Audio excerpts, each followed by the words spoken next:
Muy buenas tardes, muy buenos días, según en la zona del mundo en la que os encontréis. Estoy encantada de compartir este momento con vosotros. Mi nombre es Ainhoa Celaya, soy ingeniera de telecomunicación y desde hace ya algunos años me dedico al sector de la ciberseguridad, concretamente a realizar auditorías y a realizar implantaciones de sistemas de seguridad, concretamente basados también en la norma 27001 de la que hablaremos hoy en la jornada.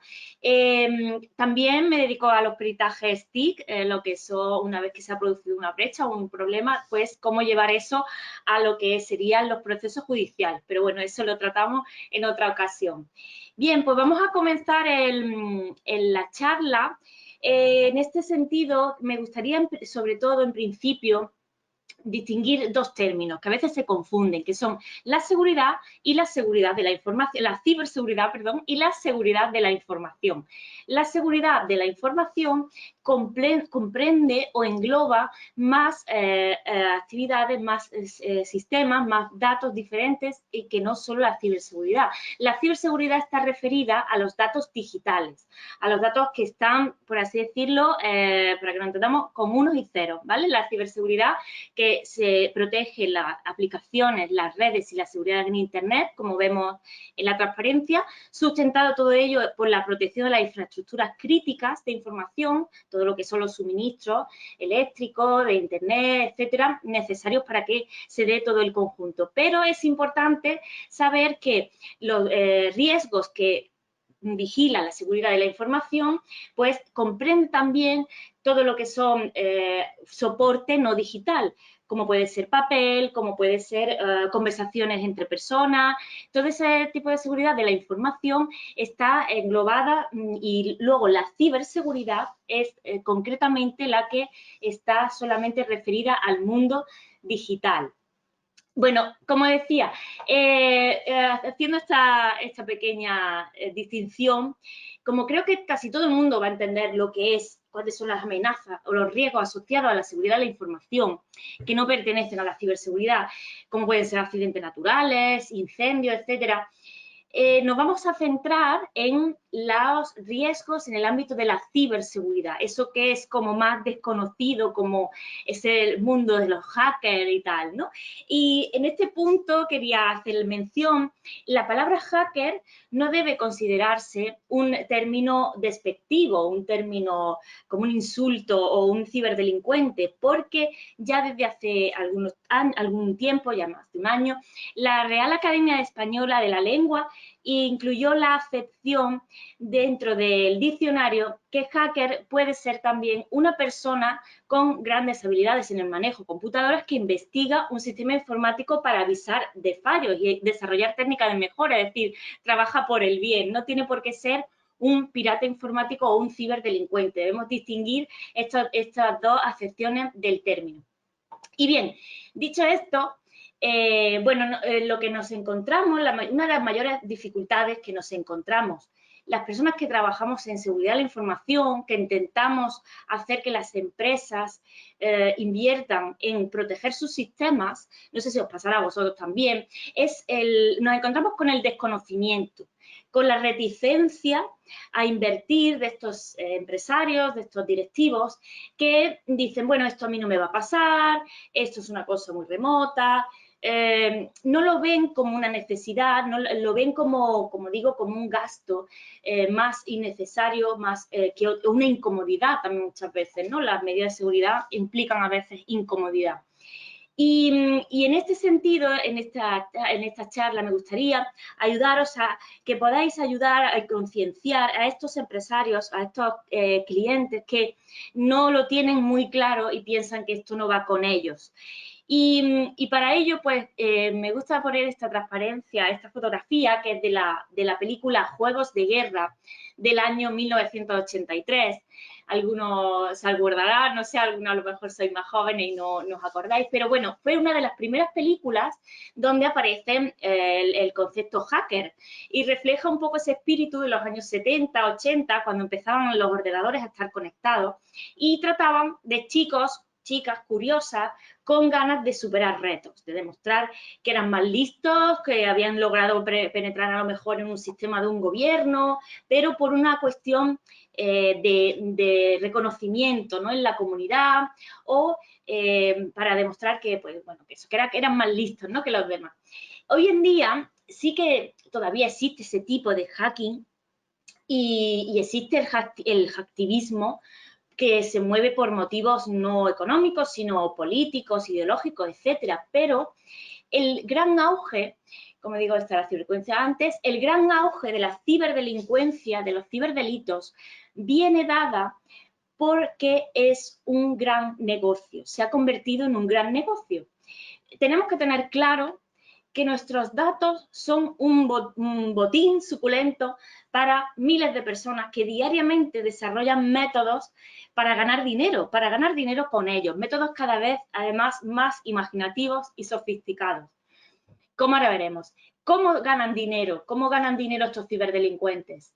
Bueno, una de las formas más conocidas, quizá vosotros habréis oído hablar del ransomware.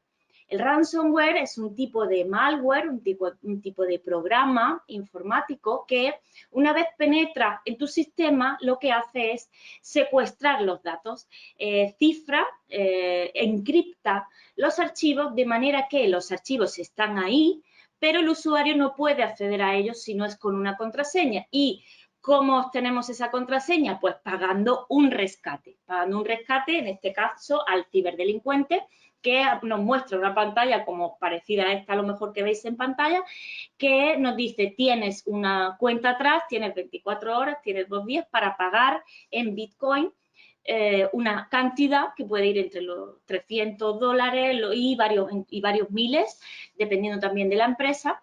Y si no lo pagas, pues vas a perder completamente esos archivos. ¿Cómo llega a infectarse los sistemas? ¿Cómo llega a infectarse de este tipo de virus, de malware? Bueno, pues lo más habitual es que lleguen como adjuntos en los correos electrónicos.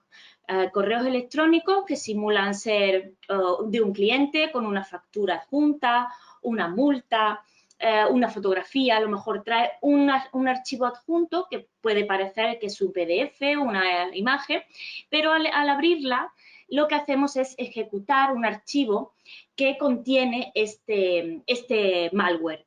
Y de esta manera es como se infecta normalmente, aunque también hay muchos ataques automatizados de sistemas que rastrean los servidores públicos, los servidores que tienen IPs públicas, rastrean para ver si tienen vulnerabilidades y a continuación le lanzan el ataque. Y en este sentido, pues como veis, no se trata de que alguien se fije en una persona para lanzarle un ataque dirigido. Estos ataques se lanzan por miles a base de datos de correo electrónicos y puede pasarle, pues si de 1 millón, pues cuelan o pican 10.000 o 1.000, pues imaginaos el dinero que van ganando estos ciberdelincuentes. Es una verdadera plaga y, bueno, en todo el mundo se están dando muchísimos casos porque además las versiones de cifrado van modificándose, van evolucionando. Hay versiones de ransomware de encriptado que ya se pueden desencriptar, pero van surgiendo nuevas, de manera que en muchas ocasiones no se pueden desencriptar esos datos si no es pasando por el pago, que no es algo recomendable, o bien teniendo una copia de seguridad para poder recuperarla, tirar de ella.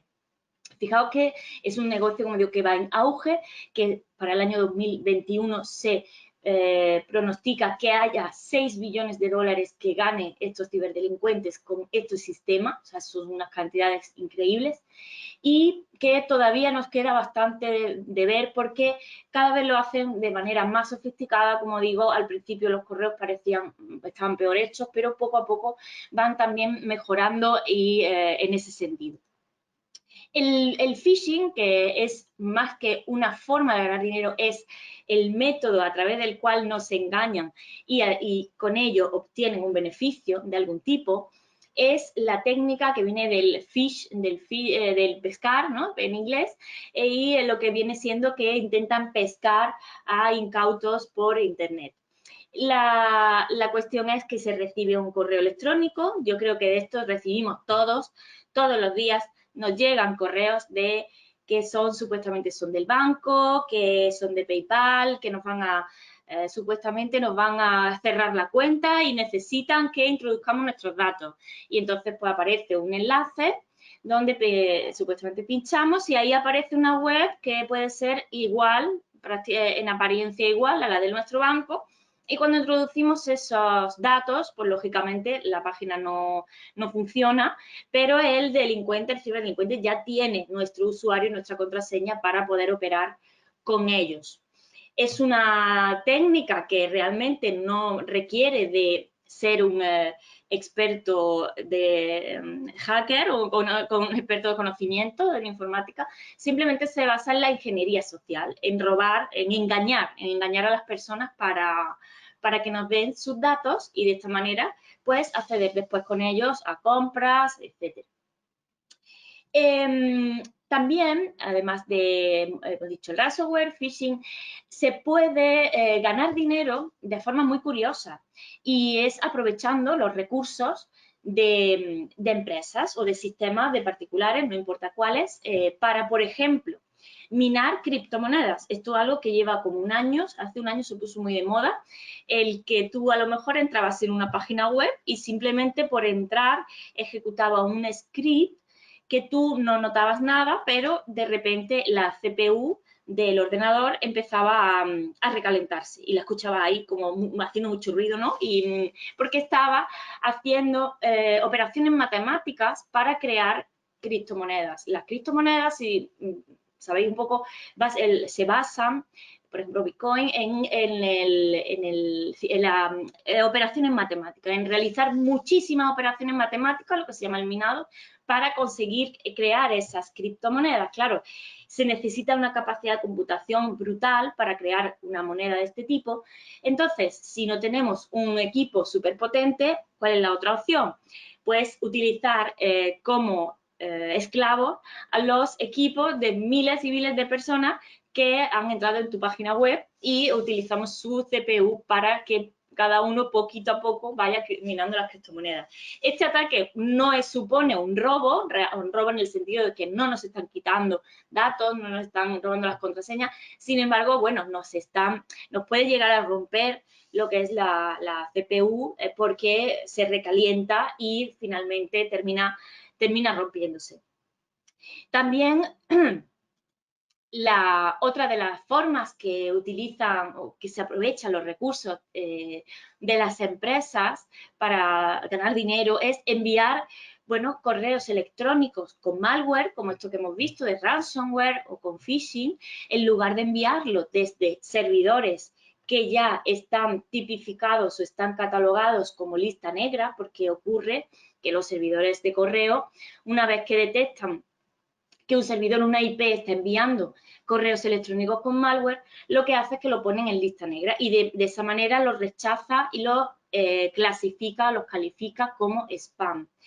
Entonces, ¿qué es lo que hacen estos ciberdelincuentes? Es decir, bueno, pues vamos a coger, vamos a atacar un servidor, vamos a tomar el control de algún servidor de correo electrónico y vamos a mandar los correos con ese malware desde esos servidores que no están en lista negra, incluso tienen una IP del mismo país de la persona a la que se pretende, de las personas a las que se pretende atacar, y es menos probable que termine en lista negra esos correos al principio, porque claro, lo que ocurre es que al final la gente, pues la empresa se da cuenta que sus correos están llegando a spam porque finalmente también incluyen en lista negra a su propio servidor, con lo cual ahí tenemos un problema porque luego, bueno, hay que salir de esa lista negra y a veces no es fácil, aparte de la pérdida de reputación, ¿no?, que se tiene en este tipo de casos. Los ataques de denegación de servicios distribuidos, los ataques de DDoS, consisten en bloquear un servidor a base de muchísimas peticiones. Este tipo de ataques sí que suele estar más dirigido a empresas grandes o algún tipo de servicio para bloquearlo, para hacerlo caer simplemente. En el caso de también las técnicas que vemos en el último punto, las técnicas de Black Hat SEO, a lo que se refieren es que utilizan el código fuente de una página web legítima, lo atacan con un software, con un script que inserta enlaces, por ejemplo, a una tienda en China, por decir, alguna tienda de zapatos en China. Y ahora ese enlace le sirve a esa tienda china de backlink para subir el posicionamiento en Google.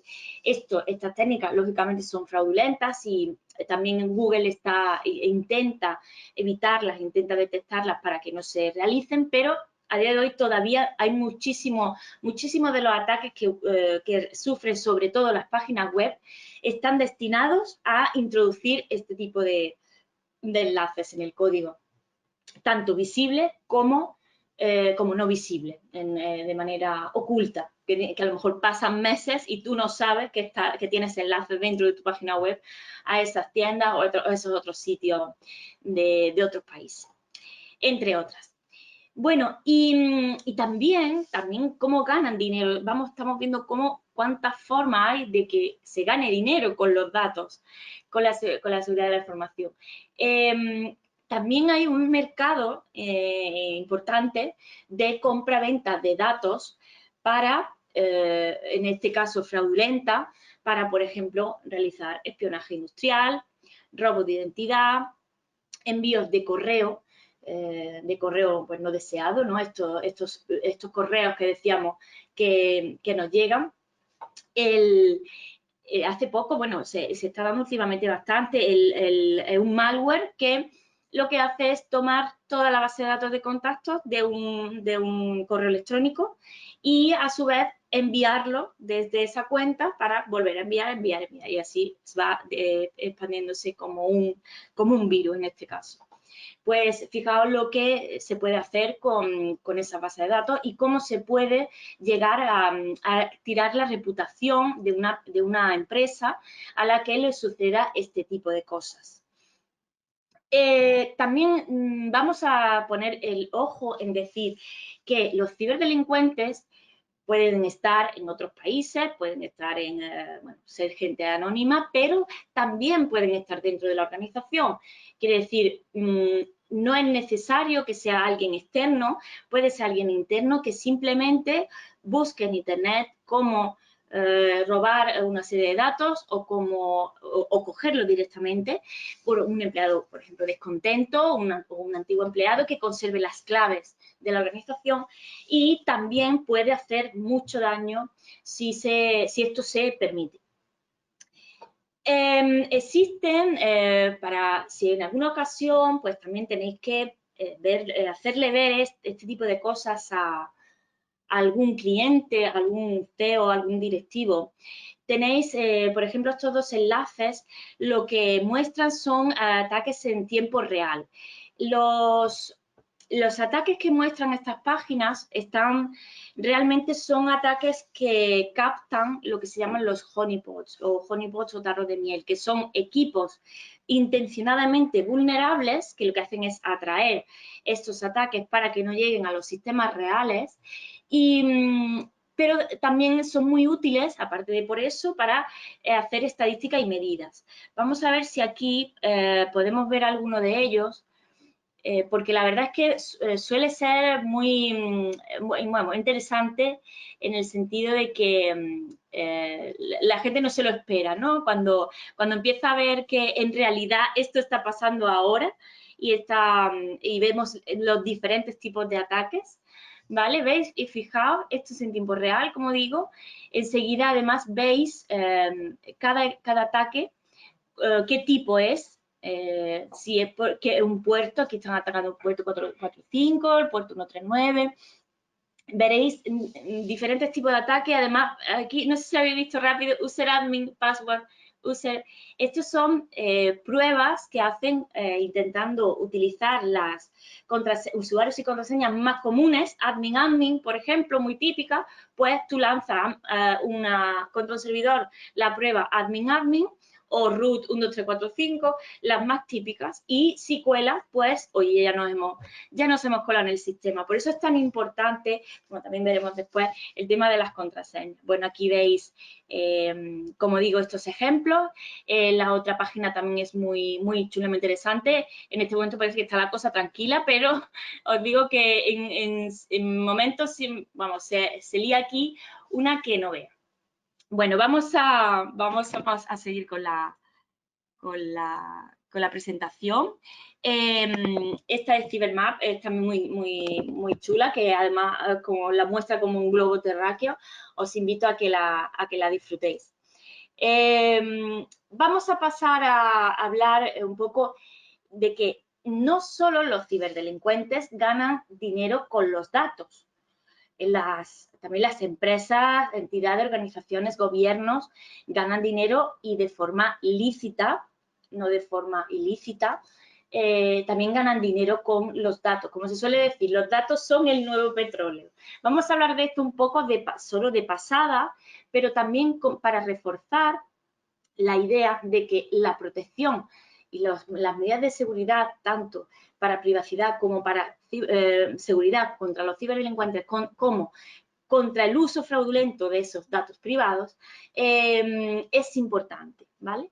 El reto, nos encontramos el reto de la protección de la privacidad que tiene que ver con los datos de carácter personal.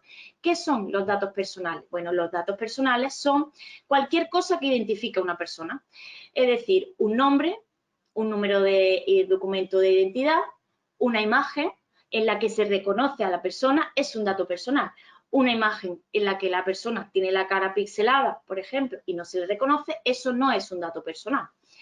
¿Por qué son tan importantes los datos personales? Pues sobre todo por la elaboración de perfiles, lo que se llama el profiling.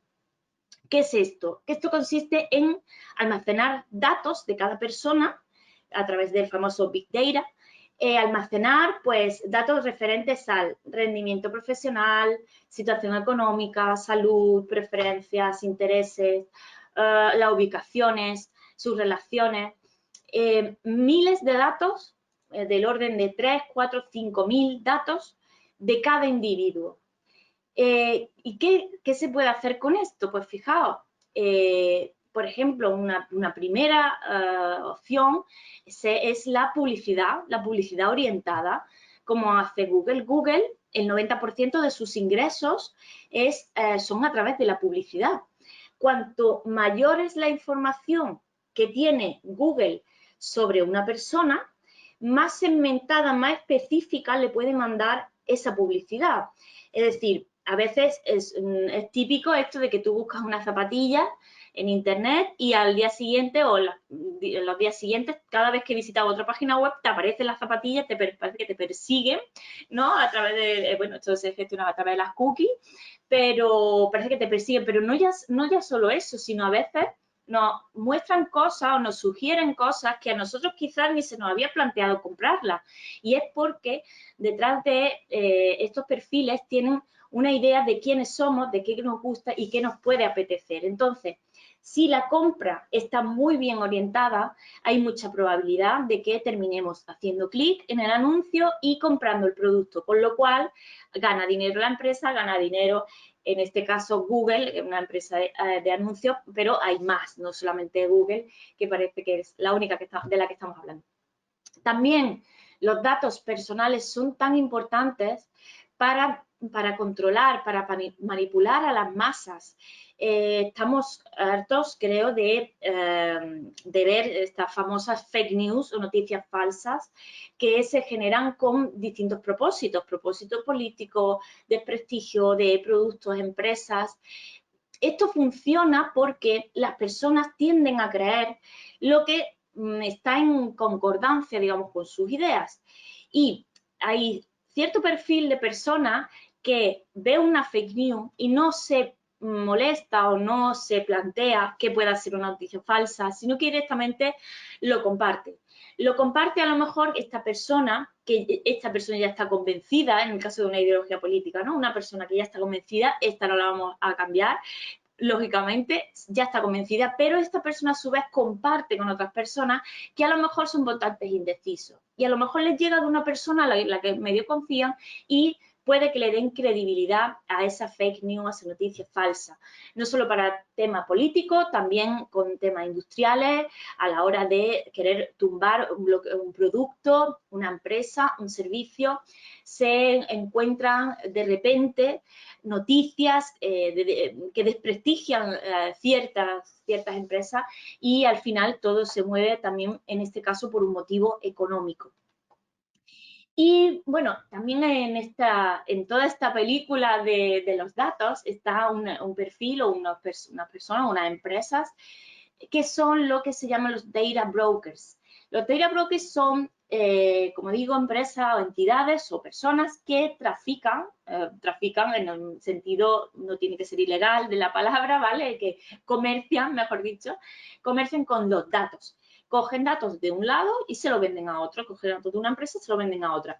Porque fijaos también en todo esto, unos datos personales como cuál es tu ideología política o religiosa, cuál es tu historial sanitario, si has tenido un antecedente de alcoholismo, por ejemplo.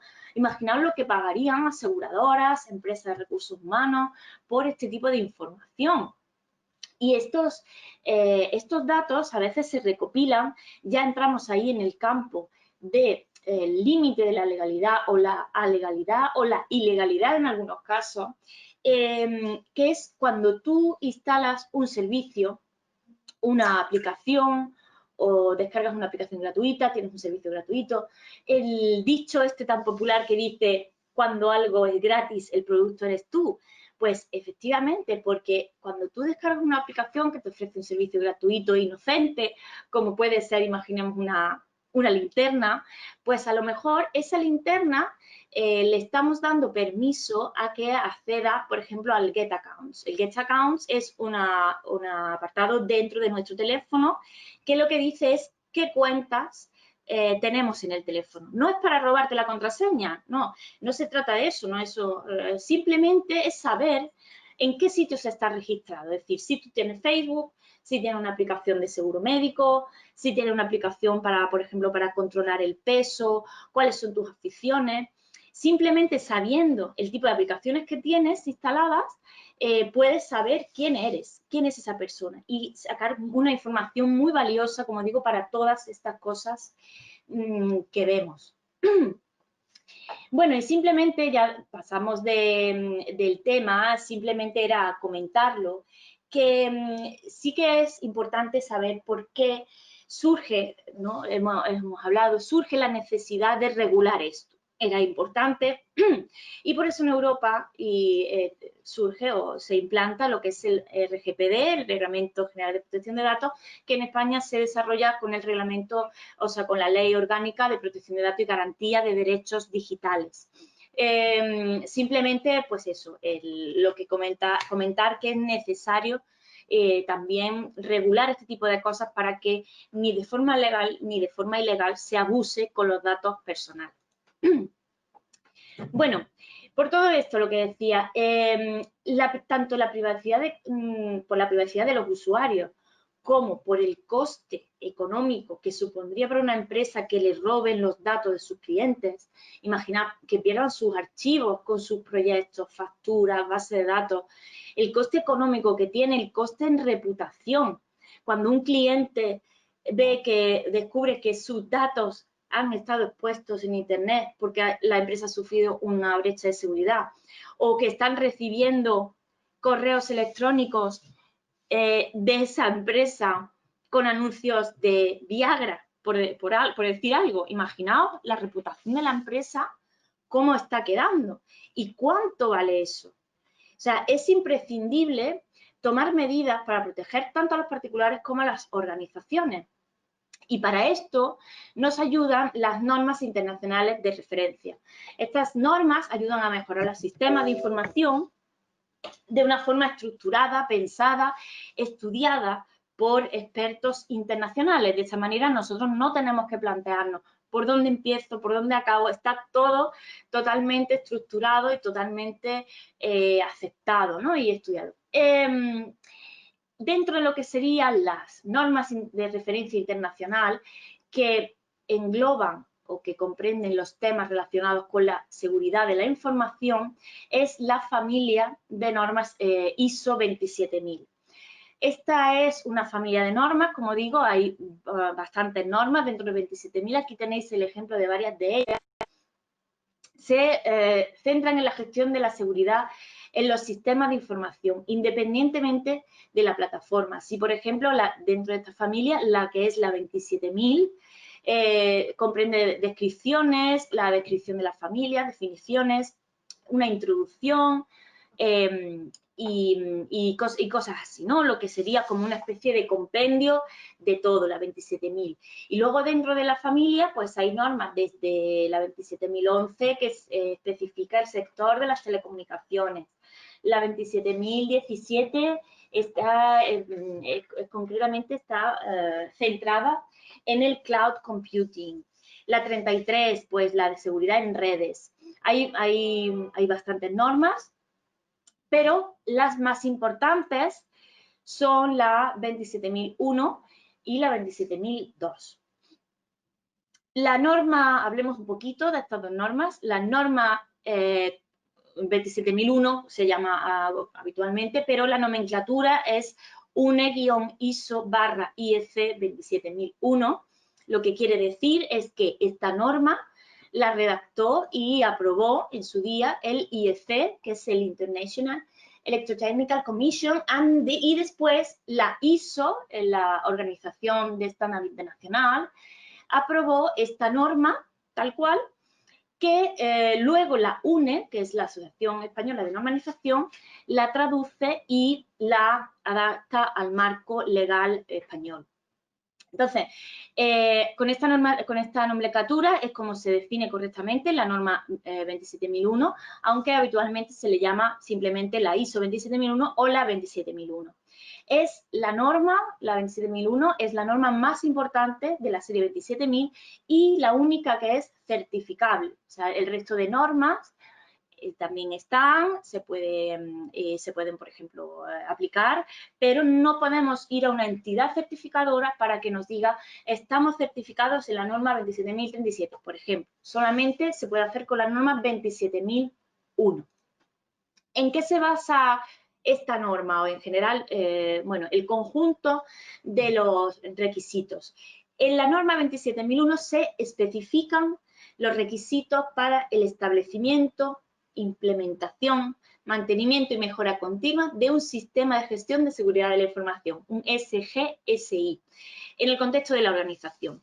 Se basan en la implementación de un ciclo, como veis aquí, es un ciclo de mejora continua. Un ciclo de mejora continua que tiene los pasos que son el plan, do, check, act, que es el planear, hacer, chequear, actuar. Y la norma ISO 27001 está compuesta por una primera parte donde tenemos una introducción en el capítulo 0, el capítulo 1 se explica el objeto de la norma, el capítulo 2 se refiere a las normas relacionadas, las normas que están relacionadas con la 27001 y los términos y definiciones son el capítulo 3. Y a continuación, los restantes capítulos se dividen en estas cuatro etapas, de forma que los capítulos 4, 5, 6 y 7 de la norma 27001 se basan en o hablan sobre la fase de planear. El capítulo 8 en la fase de hacer, el capítulo 9 en la fase de chequeo, auditoría y el capítulo 10 en la fase de actuación. Luego está el anexo y la bibliografía. El anexo es muy importante porque este anexo contiene 14 dominios de seguridad con 114 puntos de control.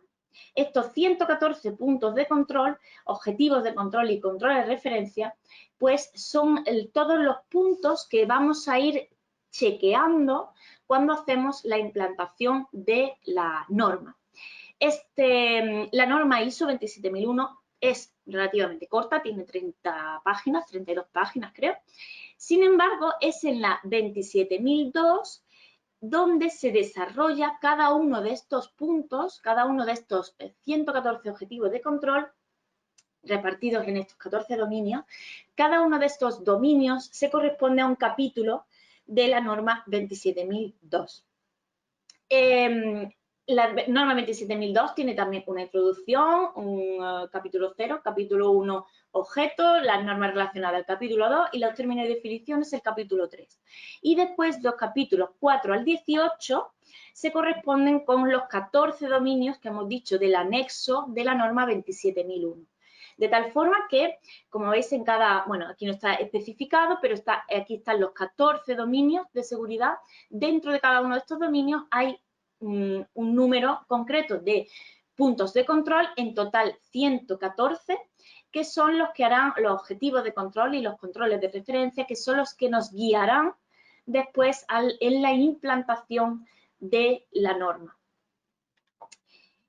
Bien, hablemos de medidas que se pueden adoptar o algunas de las medidas imprescindibles en la implantación de un SGSI, tal y como especifica la norma 27001.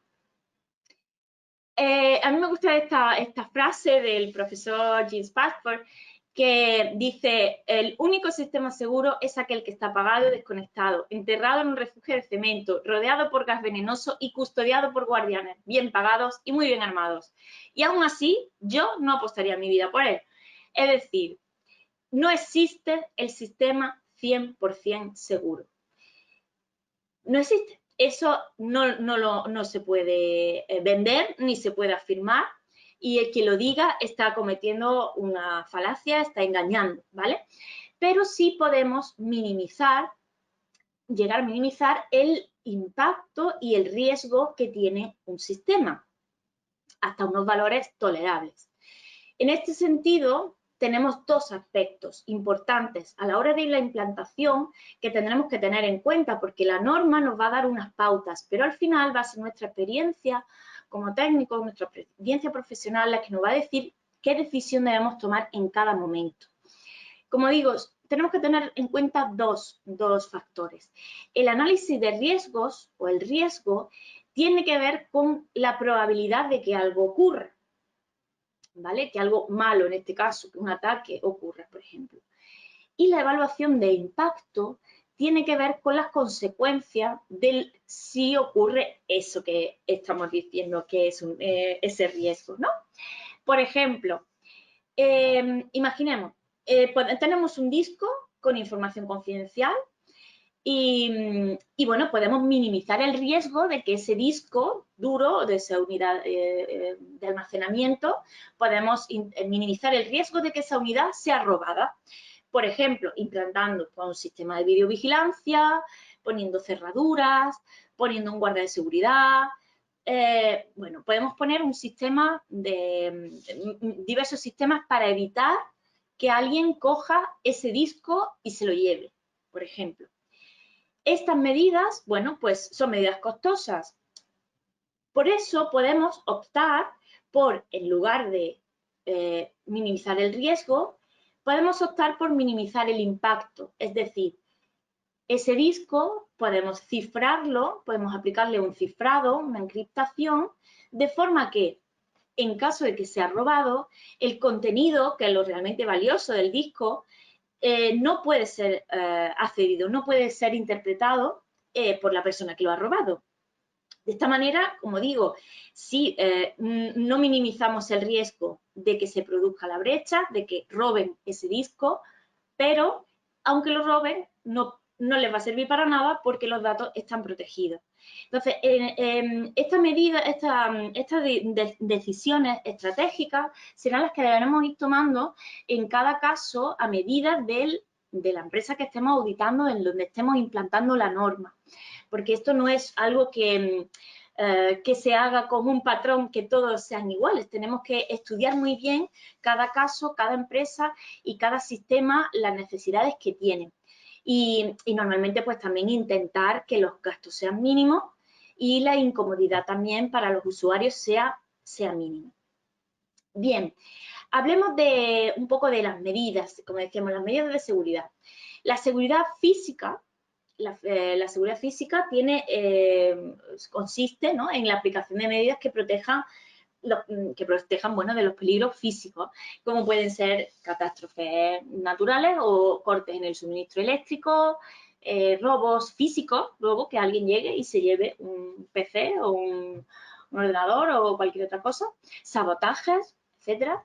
¿Cómo haríamos para proteger estos sistemas, la seguridad física, para potenciar la seguridad física de estos sistemas? Bueno, pues tenemos, por ejemplo, los sistemas de alimentación ininterrumpida, los famosos SAIS, que lo que hacen es, ante un corte de luz, de suministro eléctrico, siguen funcionando, siguen con a veces durante un tiempo, dependiendo de la batería, son como baterías, que las hay más grandes, más pequeñas, etcétera, pero lo que hace es que nos da cierto tiempo para guardar al menos el trabajo que estamos haciendo y que no se corte de golpe, ¿no? También incluso hay quien utiliza generadores eléctricos autónomos en zonas donde son habituales los cortes de luz, pues claro, la empresa no se puede permitir parar porque haya cortes continuos.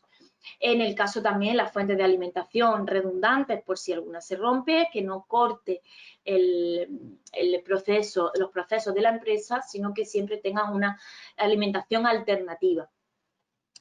Las otras medidas que se pueden tomar, el control de acceso físico, como pueden ser armarios, llaves, guardar las cosas bajo llave, bajo algún tipo de cerradura, utilizar detector de metales en casos concretos o sistemas biométricos que identifiquen a las personas con su huella dactilar, por ejemplo, para que se compruebe que es el usuario que tiene que ser el que está accediendo en ese momento.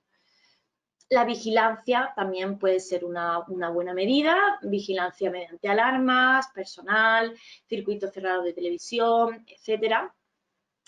La ubicación de los sistemas hay que estudiarla, es decir, en la construcción hay que tener en cuenta si un equipo, si el sistema de servidores lo tenemos pegado al suelo, tiene más riesgo de que si hay una inundación, esos sistemas se estropeen. Entonces, esas cosas hay que tenerlas en cuenta.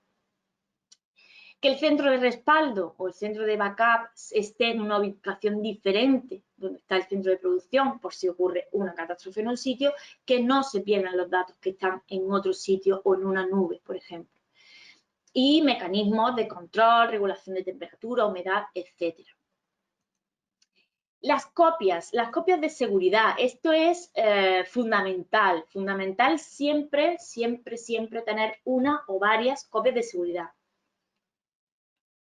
o backup. En este caso, bueno, cada organización va a tener unas necesidades u otras, igual que ocurre en el ejemplo que hemos dicho antes.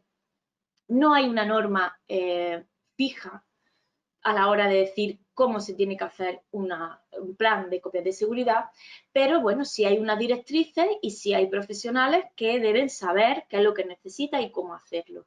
En este sentido, ¿cuál es el documento que nos va a ayudar? El plan de backup.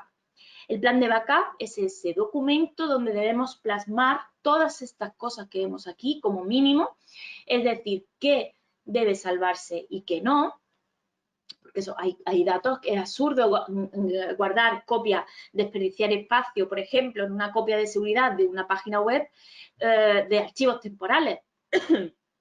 No tiene sentido desperdiciar ese espacio y así aprovechamos, optimizamos los recursos también de la empresa. ¿Con qué frecuencia se debe hacer ese backup? ¿En qué lugar? ¿Dónde? ¿Y cuándo? ¿A qué hora del día? ¿Los primeros lunes de cada mes? ¿Por la mañana? ¿Por la noche? ¿Qué tipo de backup? Hay varios tipos. Se puede hacer un backup completo, se pueden hacer backup incremental, diferencial, se puede hacer sincronizado de una parte, de otra, de qué equipos. Si se va a aplicar algún tipo de cifrado a esas copias, como decimos antes, en el caso de que se robe esa unidad de almacenamiento no sirve para nada porque no pueden acceder a la información, es una medida que hay que plantearse. Y todo esto pues, es conveniente que esté en un calendario donde aparezcan las fechas en las cuales deben de hacerse cada uno de esos planes con la asignación de las personas responsables en cada caso. ¿Quién es la persona que tiene que hacer que es responsable de esa copia en concreto? Se puede también utilizar herramientas de automatización de copias de seguridad que existen para no tener que estar pendientes. Lo programamos para que todas las semanas a tal hora me haga la copia. Pero ojo, siempre tenemos que también tener en cuenta un plan de testeo, porque si bien está muy bien tener la copia de seguridad, puede pasar que lleguemos a echar mano de la copia de seguridad y la copia de seguridad no funciona, que eso no es la primera vez que lo veo y que es más habitual de lo que parece. Es decir, hay que repetidamente o recurrentemente testear y probar tanto la copia como el procedimiento de restauración. Todo esto debe estar documentado en el sentido de que cuando hay una brecha, cuando hay un problema, la gente se suele poner nerviosa, la gente suele entrar en pánico. Entonces, es importante que seamos precavidos y realicemos este documento y tranquilamente expliquemos qué pasos hay que hacer en caso de una brecha, en caso de una pérdida de datos, cómo debemos actuar y quién tiene que hacer cada cosa. Entonces, todo esto documentado, además, paso por paso, hay que coger esta unidad, hay que conectarla a tal otra, aquí se guardan los archivos de, por ejemplo, de la contabilidad, hay que meterlos en tal ordenador, de manera que si os sucede una catástrofe, digamos, pues que ese impacto sea el mínimo posible y los nervios se aplaquen en la medida de lo posible. Bueno, también es importante en ese plan saber qué recursos son necesarios, lógicamente unidades de almacenamiento que bueno, pues tienen un coste económico, esas unidades no duran eternamente, es más, se deben de ir cambiando y que estén correctamente etiquetadas. El etiquetado de las copias, ya sean físicas o sean virtuales en nube, es importante que se sepa muy bien a qué corresponde cada una, porque podemos poner backup 1, backup 2, backup 3 y luego no se sabe a qué corresponde, en qué fecha, de qué sistemas, de qué ordenadores, etcétera. Sobre todo cuando los sistemas son ya relativamente complejos. Bien, dentro de la parte de seguridad lógica hemos visto esta anterior que era un poco la seguridad física, la del backup está ahí un poco medio camino. La seguridad lógica lo que consiste es en la aplicación de barreras y procedimientos que resguardan el acceso a los datos de forma que solo se permite acceder a ellos a la persona autorizada, típico usuario y contraseña, ¿no? de un sistema o de un servidor o de una impresora, en fin, de cualquier tipo de sistema. El principio básico que se debería seguir, pues que todo lo que no está permitido debería estar prohibido. Es decir, por ejemplo, si en una empresa solamente el administrador de sistemas es quien debe instalar programas, pues los equipos deberían estar configurados para que el resto de usuarios no pueda hacerlo directamente. Y mira que habitualmente vemos empresas donde todo el mundo tiene perfil de usuario administrador Windows. Eso es algo muy, muy típico. ¿Por qué? Porque es cómodo que todos los usuarios sean administradores y es incómodo que cada vez que queramos instalar un programa tenga que ser el administrador de sistema o el informático quien venga a instalárnoslo. Eso es incómodo. Pero, claro, sí. Todos los usuarios, independientemente de su responsabilidad, tienen usuario administrador, a la hora de no solo de instalar programas de manera consciente, que pueden instalar programas, bueno, las que sean, que permita o no la empresa, sino que puede ser que inconscientemente instalen programas sin querer. El caso de los ataques a través de lo que hemos visto antes, ransomware habiendo un archivo adjunto o bien introduciendo una unidad USB sin querer, tiene un malware dentro con un archivo ejecutable y resulta que ese usuario tiene permiso administrador y el código se ejecuta y no se está instalando una herramienta de espionaje, de malware, de keylogger, etcétera, etcétera. Bueno, vamos a ir rápidamente, ya vamos concluyendo en la parte final, hablar un poco de contraseñas, las contraseñas que son en muchas ocasiones la única barrera entre la información confidencial y el resto de la humanidad, el resto del mundo, incluidos los ciberdelincuentes. Por tanto, es muy importante elegir contraseñas robustas. En este sentido, mi recomendación es sencillo. La robustez de una contraseña se mide por lo que se llama la entropía. Y utilizar una contraseña que sea relativamente corta, aunque le pongas números, siempre dicen números, las mayúsculas, minúsculas, caracteres raros y tal. Vale, pero si tú al final pones una contraseña así corta, primero, la contraseña es imposible de recordar. O sea, las personas no, y más cuando tienes tantísimas, ¿no? Muy difícil de recordar. Y segundo, al final esa contraseña tiene una entropía tal que, como vemos aquí en el ejemplo, ¿no? Esta, por ejemplo, tiene 28 bits. En 3 días, a 1000 intentos, esa contraseña la tumbaría, la adivinaría. ¿Qué es mejor o cuál es lo que yo recomiendo? Utilizar varias palabras aleatorias, por ejemplo, o una frase sin necesidad de introducir números, caracteres raros con acentos, con no acentos, etcétera.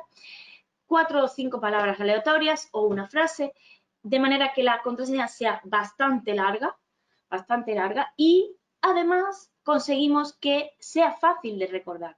Porque si al final tenemos una contraseña muy difícil, lo que va a ocurrir es que no la vamos a terminar apuntando en un post-it y poniéndola en la pantalla del ordenador, como ocurre muchísimas veces. Aquí tenéis un enlace, el howsecureismypassword.net, que lo que nos mide la entropía de una contraseña y es interesante no para que introduzcáis vuestras contraseñas reales, sino para que probéis con modelos de contraseña y veáis la diferencia entre unas y otras. Ciertamente, aunque tengamos una contraseña muy robusta, hay muchas formas de que nos puedan robar esa contraseña, de nada nos sirve esa contraseña tan robusta si al final nos la roban. Por ejemplo, a través de Keylogger, que son sistemas que registran las pulsaciones de teclado, a través de la fuerza bruta, hablábamos antes, de que es probar muchas veces, esto debemos evitarlo, hoy día los sistemas serios como Google, Facebook, cualquiera de estos, al tercer intento en menos de 5 minutos ya te bloquea por IP, o sea, es bastante difícil ya que un sistema caiga por fuerza bruta.